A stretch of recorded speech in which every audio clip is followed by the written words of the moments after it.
Hi, I'm Erin Mercino, Chief of Supreme Court and Appellate Practice at the Thomas More Law Center. In constitutional law, words matter. They can be the difference between justice and inequality, freedom and tyranny, sometimes even the difference between life and death. On November 8th, the people of the state of Michigan will decide the fate of Proposal 3. But before you do, you should know why it's not needed and what it actually does. Regardless of whether you're pro-life, pro-choice, or undecided, Proposal 3 is bad public policy. Proposal 3 purports to restore the Roe v. Wade standard. However, Michigan courts have already done that. 2 courts have issued injunctions, so the state of the law today is the same as it was under Roe v. Wade. Abortion is legal in Michigan today. So what does Proposal 3 actually do? 3 things. It eliminates parental rights, it legalizes late-term abortion up to delivery, and it worsens health and safety regulations for women. Let's tackle parental rights first. In Michigan, a young woman who's seeking to have an abortion needs to have the consent of one of her parents or an order from the court. Proposal 3 seeks to get rid of that regulation. Additionally, it seeks to add a right for young minors to be able to obtain sterilizations.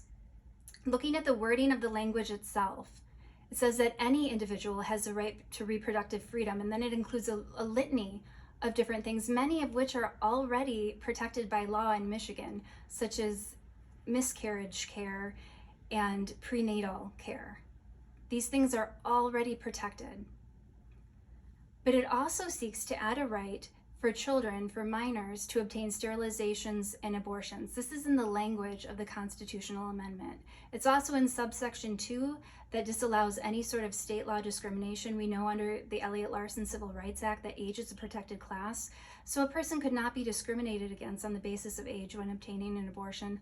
Also in subsection 4 of the proposed constitutional amendment, we see that the drafters of the amendment have made the hurdle that a state would have to jump over so high when it seeks to regulate abortion that it would be near impossible. And one thing that the state cannot have an interest in and cannot then therefore regulate in at all is if their regulation at all infringes with the individual's, meaning the child or adult's, right in their decision making. So there's no question that this seeks to eliminate parental rights. But if you don't believe me, then believe the backers of the constitutional amendment, who back in May admitted that yes, it does, that 12-year-olds would be able to get abortions and sterilizations without their parents' consent. Now let's go to late-term abortion. For some context to this, internationally, abortion bans begin around 11.6 weeks of gestational age. Under the Roe v. Wade standard, at 28 weeks, the state could ban abortion. Here in Michigan, because science has advanced so much since 1973 under Roe v. Wade, that we were able to know that children can be born alive at 24 weeks. So in Michigan, abortion is banned generally after 24 weeks. What this law seeks to do is to have the complete definition, the scientific definition of fetal viability erased in Michigan. And instead, abortions would be legal through all 9 months of pregnancy up to delivery. This is extreme. This puts Michigan on par with North Korea and China. The third matter I'd like to address, health and safety regulations. This proposed amendment specifically gets rid of the physician requirement in Michigan. Today, under Michigan's abortion law, only physicians may perform surgical abortions. This law substitutes that word with healthcare professional, which is codified under Michigan law and is really a broad blanket term that includes many people who would not be qualified to perform abortions in Michigan. Additionally, it creates such a high hurdle for the state to cross that it could not pass common sense health and safety regulations.